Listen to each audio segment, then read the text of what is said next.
ફિલિપાઇન્સમાં જોરદાર ભૂકંપનો આંચકો અનુભવાયો છે। 7.4ની તીવ્રતાનો આ શક્તિશાળી ભૂકંપનો આંચકો છે। ભૂકંપના આંચકાથી સુનામીની ચેતવણી પણ જારી કરી દેવામાં આવી છે। ઓરિએન્ટલ પ્રાંતના સેન્ટિયાગો શહેર નજીક આ કેન્દ્રબિંદુ હતું। ભૂકંપ દાબાઓ શહેર અને સેબુ સુધી અનુભવાયો છે। ફિલિપાઇન્સમાં એક શક્તિશાળી ભૂકંપ આવ્યો। દક્ષિણ ફિલિપાઇન્સના મિન્ડનાઓ ટાપુના પૂર્વ કિનારા પર 7.4ની તીવ્રતાનો ભૂકંપ આવ્યો, જેનાથી સમગ્ર પ્રદેશ હચમચી ગયો। ભૂકંપ કેન્દ્ર દાવાઓ ઓરિએન્ટલ પ્રાંતમાં સેન્ટિયાગો શહેરથી લગભગ 20 કિલોમીટર પૂર્વમાં સ્થિત હતું। જોરદાર ભૂકંપના આંચકાથી સુનામીની ચેતવણી જારી કરાઈ છે। અધિકારીઓએ દરિયાકાંઠાના વિસ્તારોમાં રહેતા લોકોને સમુદ્રથી દૂર સુરક્ષિત સ્થળોએ જવા માટે વિનંતી કરી છે। આ ચેતવણીમાં કહેવામાં આવ્યું છે કે દરિયાકાંઠાના વિસ્તારોમાં દરિયાના મોજાની ઊંચાઈ વધી શકે છે। આગામી થોડા કલાકોમાં નાના આંચકા અનુભવાઈ શકે છે। ભૂકંપ ફિલિપાઇન્સના ત્રીજા સૌથી મોટા મેટ્રોપોલિટન વિસ્તાર દાવાઓ શહેરમાં સૌથી વધુ તીવ્ર હતો। લોકોમાં ગભરાટ હતો। ઘણા લોકો ઇમારતોમાંથી અને ઘરોમાંથી બહાર દોડી આવ્યા હતા। ખાસ વાત એ છે કે સપ્ટેમ્બરના અંતમાં પણ 6.9ની તીવ્રતાનો ભૂકંપ આવેલો હતો, જેમાં પણ ડઝનેક લોકો માર્યા ગયા હતા। સ્થાનિક અધિકારીઓ જણાવ્યું છે કે અત્યાર સુધી કોઈ મોટું નુકસાન કે જાનહાનિની પુષ્ટિ થઈ નથી। દાવાઓ અને ઓરિએન્ટલ અને આસપાસના જે પ્રાંત છે તેમાં વીજ પુરવઠો અસ્થાયી રૂપે ખોરવાયેલો છે। જોરદાર ભૂકંપને કારણે ઘણા વિસ્તારોમાં દિવાલો હલી ગઈ હતી અને કેટલીક જગ્યાએ તિરાડો પડી ગઈ હોવાની પણ માહિતી છે। તો ફિલિપાઇન્સમાં ભૂકંપના આંચકાથી સુનામીની ચેતવણી આપવામાં આવી છે અને સમુદ્રની આજુબાજુમાં રહેતા જે લોકો છે તેને તુરંત સુરક્ષિત સ્થળે જવા માટે સૂચનાઓ જારી કરવામાં આવી છે। તસવીરોમાં જોઈ શકાય છે 7.4ની તીવ્રતાનો આ ભૂકંપનો આંચકો એટલે એક શક્તિશાળી ભૂકંપ છે અને આ ભૂકંપ જ્યારે આવ્યો ત્યારે અનેક ઇમારતો હચમચી ગઈ હતી। તમે તસવીરોમાં પણ જોઈ શકો છો કે રૂમની અંદર જે મૂકેલી વ્યવસ્થાઓ છે, જે ઘરનો સામાન છે એ પણ નીચે પડી ગયો હતો।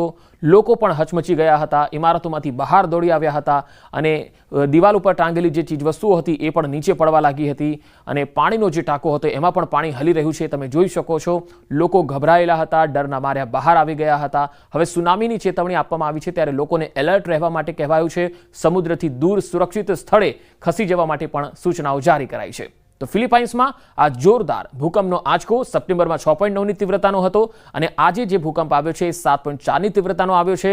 એટલે આ એક મહિનાના જ ટૂંકા ગાળામાં બે મોટા શક્તિશાળી ભૂકંપના આંચકાઓ ફિલિપાઇન્સમાં આવ્યા છે, જેના કારણે સુનામીની ચેતવણી જારી કરવામાં આવી છે અને હજુ પણ આફ્ટર શોક આવી શકે છે। નાના ભૂકંપના ઝટકા પણ આવી શકે છે એવી આગાહી પણ છે, જેના કારણે લોકોને સાવચેત રહેવા કહેવામાં આવ્યું છે।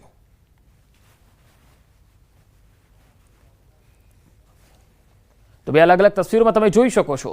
એક તસવીરમાં તમે જુઓ છો કે લોકો બહાર નીકળેલા છે, ગભરાયેલા છે, કારણ કે ભૂકંપનો આંચકો આવ્યો ત્યારે લોકો પોતાના ઘરોમાં હતા, ઇમારતોમાં કામ કરી રહ્યા હતા। અચાનક ભૂકંપથી આખું ઇમારત જે છે એ ધ્રુજી ઉઠવાના કારણે લોકોને ખ્યાલ આવી ગયો કે આ ભૂકંપ છે ને લોકો તુરંત રસ્તા ઉપર આવી ગયા, દોડવા લાગ્યા, ઇમારતોની બહાર નીકળી ગયા, ગભરાયેલા રહ્યા, એકબીજાના ખબર અંતર પૂછતા જોવા મળ્યા।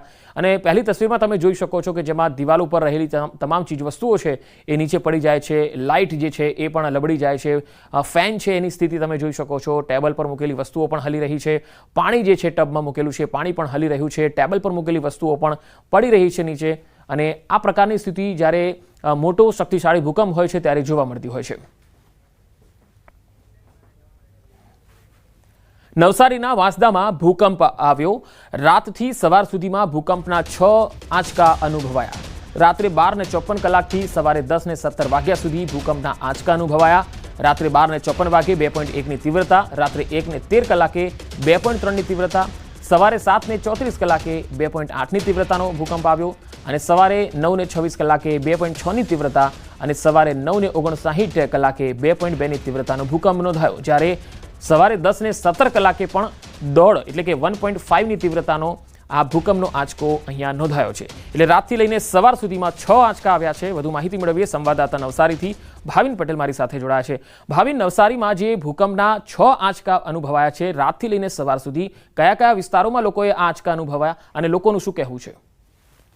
ચોક્કસથી પંકજ, જો ભૂકંપના આંચકાને લઈને જો વાત કરવામાં આવે તો નવસારી જિલ્લાના વાંસદા તાલુકાનો જે વિસ્તાર છે એ વાંસદા તાલુકાના વિસ્તારોમાં આ આંચકા અનુભવાયા છે। પરંતુ આંચકા જે અનુભવાયા છે એની પાછળનું જો કારણ આપણે વાત કરવામાં આવે તો દર વર્ષે જે ચોમાસા બાદની જે સ્થિતિ હોય છે અને જે ચોમાસા બાદનો જે સમયગાળો હોય છે તે દરમિયાન આ આંચકાઓ એટલે કે 2 તીવ્રતાથી લઈને 3 શૂન્ય તીવ્રતાનો જે અનુભવાતા હોય છે. એટલા માટે પંકજ કે જ્યારે દક્ષિણ ગુજરાતમાં જ્યારે વરસાદ આવતો હોય છે અને એના કારણે નવસારી જિલ્લામાં વરસાદને કારણે નવસારી જિલ્લાનો જૂજ અને કેલિયા ડેમ જે છે પંકજ એ ઓવરફ્લો થતા હોય છે. જે તજજ્ઞોનો જે અભિપ્રાય છે એ મુજબ જો વાત કરીએ તો કે તજજ્ઞોએ જે અભિપ્રાયો આપ્યા હતા તીવ્રતાને લઈને ભૂકંપના, કે એ પાણીનું જે લેવલ જે ડેમો ઓવરફ્લો થાય છે અને જે વિસ્તારોમાં પાણીનું લેવલ વધતું હોય છે એના કારણે જે સ્ટેટિક પ્લેટ્સ હોય છે, જે સ્ટેટિક પ્લેટ્સ પોતાની જગ્યા બનાવતી હોય છે પાણીનું જે લેવલ વધવાના કારણે,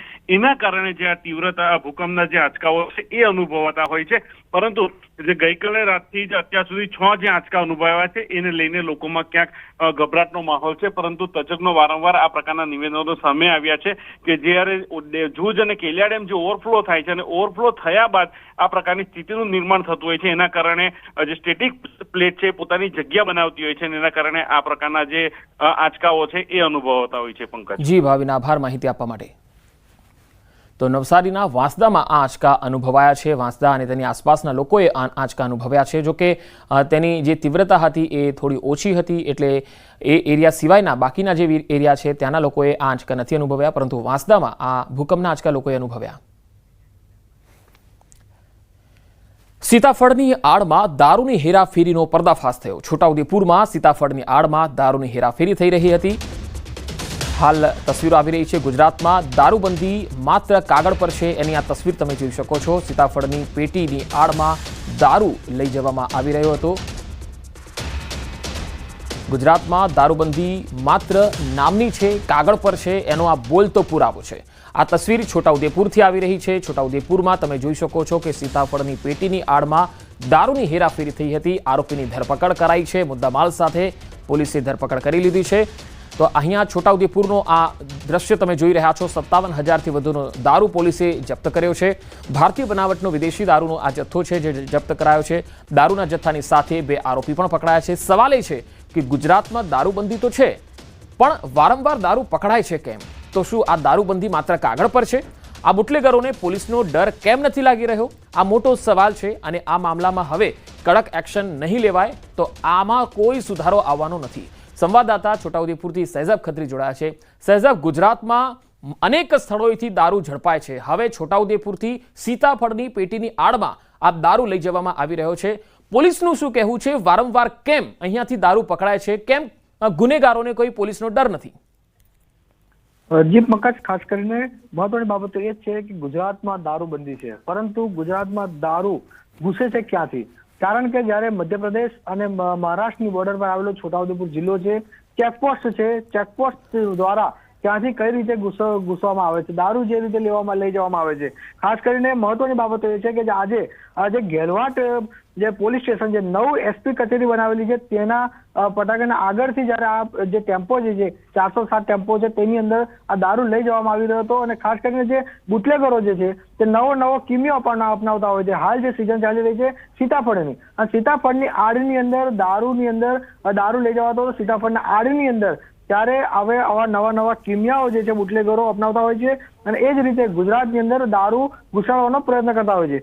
હાલ તો છોટાઉદેપુર પોલીસે આજે 2 આરોપીની ધરપકડ કરી છે અને જે રીતે ગુજરાતની અંદર જે દારૂ ઘુસાડવાનું જે કિમિયો જે કરતા હતા બુટલેગરો, તેઓ 2 બુટલેગરોને હાલ તો પકડી પાડ. પરંતુ મહત્વની બાબત એ છે કે જે 2 આરોપી જે છે દારૂ ક્યાંથી લાવ્યા, ક્યાં લઈ જવામાં આવ્યો, તો કોને ગુજરાતમાં આપવામાં આવે છે તે દિશામાં પોલીસ તપાસ કરે તો જ આગળની માહિતી ખબર પડે. કારણ કે હાલ ટૂંક સમય પહેલા જ 2 થી 4 દિવસ પહેલા જ બોડેલી અંદર પણ જે રેડ કરી હતી, જે બાઇક પર દારૂ લઈ જવામાં આવ્યો હતો, ત્યારે સવાલ એ ઉભો થાય છે છોટાઉદેપુરમાંથી આટલી મોટી સંખ્યામાં દારૂ લાવે છે કોના ઇશારા દ્વારા દારૂની હેરાફેરી કરવામાં આવે છે?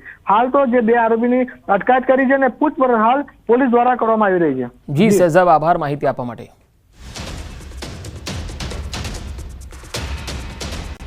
ગીર સોમનાથમાં દરિયાઈ માર્ગથી થતી દારૂની હેરાફેરી ઝડપાઈ છે. દારૂની હેરાફેરી પર નવા બંદર મરીન પોલીસનો સપાટો. મોટી માત્રામાં વિદેશી દારૂ ઝડપાયો છે. અંદાજે 200 પેટી વિદેશી દારૂ ઝડપાયો છે. બોટમાં સવાર 6 થી વધુ ખલાસીઓની પણ ધરપકડ કરાઈ છે. દારૂ ઝડપાતા બુટલેગરોમાં ફફડાટ વ્યાપી ગયો છે. આ તસવીરો તમે જોઈ શકો છો. બોટમાં સવાર 6 થી વધુ ખલાસીઓ છે જેની ધરપકડ કરાઈ છે અને આમાં જ દારૂ જે છે એ દરિયાઈ માર્ગેથી હેરાફેરી કરીને લઈ જવાતો હતો. બે અલગ અલગ તસવીરોમાં તમે જોઈ શકો છો નવાબંદર મરીન પોલીસે સપાટો બોલાવ્યો અને દારૂના જથ્થાનો આ બોટમાંથી જપ્ત કરી 200 પેટી વિદેશી દારૂનો જથ્થો ઝડપી લીધો છે. 6 ખલાસીઓની પણ ધરપકડ કરાઈ છે. આગળની તપાસ ચાલી રહી છે. તો દરિયાઈ માર્ગેથી પણ હવે દારૂની હેરાફેરી થઈ રહી છે. તમે વિચાર કરો કે મધ્યપ્રદેશ અને મહારાષ્ટ્ર કે રાજસ્થાન બોર્ડરમાંથી તો દારૂ આવી જ રહ્યો છે, હવે દરિયાના માર્ગેથી પણ દારૂ આવી રહ્યો છે. એટલે બોર્ડર સીલ આપણી કેટલી છે, બોર્ડર કેટલી સુરક્ષિત છે કે જ્યાંથી આ લોકો સરળતાથી લઈ જઈ રહ્યા છે, હેરાફેરી કરતા હશે, કેટલા સમયથી કરતા હશે. અને અહીંયા સુરક્ષાને લઈને મોટો સવાલ છે, કારણ કે ગુજરાતની બોર્ડર જે છે એ કેટલી સુરક્ષિત છે તેના ઉપર પણ એક સવાલ અંકિત કરે છે. કારણ કે આ પ્રકારના દરિયાઈ માર્ગે જો દારૂ લઈ જવાતા હોય, રાજસ્થાનથી આવે છે, મધ્યપ્રદેશથી પણ આવે છે, મહારાષ્ટ્રથી પણ આવે છે, તો આ દારૂ ચેકપોસ્ટ પરથી અંદર ઘૂસે છે કેવી રીતે? તો શું ચેકપોસ્ટ પર ડાયરેક્ટ વહીવટ થઈ રહે છે? શું પોલીસની નિષ્ક્રિયતા દેખાઈ રહી છે? દારૂબંધી આખરે છે ક્યાં? અને જો દારૂબંધી નથી તો પછી દારૂબંધીને માત્ર કાગળ પર રાખવાની જરૂર શું છે? નવાબંદર મરીન પોલીસે સપાટો બોલાવ્યો છે અને તેમાં 200 પેટી વિદેશી દારૂનો જથ્થો ઝડપ્યો છે. ગુજરાતમાં કહેવાય છે કે દરેક જિલ્લામાં, દરેક તાલુકામાં અને હવે તો કહેવાય છે કે ગામે ગામ સુધી તમે માગો ત્યાં દારૂ મળે છે. તો પછી દારૂબંધી કાગળ પર હોય તો એ દારૂબંધીનો કાયદાનો અમલ કરવાનો કોઈ મતલબ રહેતો નથી. માત્ર દેખાડા પૂરતો આ દારૂબંધીનો જે કાયદો છે એ ગુજરાતમાં છે. બાકી દારૂ તો દરેક જિલ્લામાં, દરેક ગામોમાં આરામથી બુટલેગરો વેચે છે, આરામથી વેચીને પૈસા પણ કમાઈ રહ્યા છે. પોલીસને પણ ક્યાંક ખબર હોય છે, ત્યાં પોલીસ પણ નિષ્ક્રિય દેખાતી હોય છે.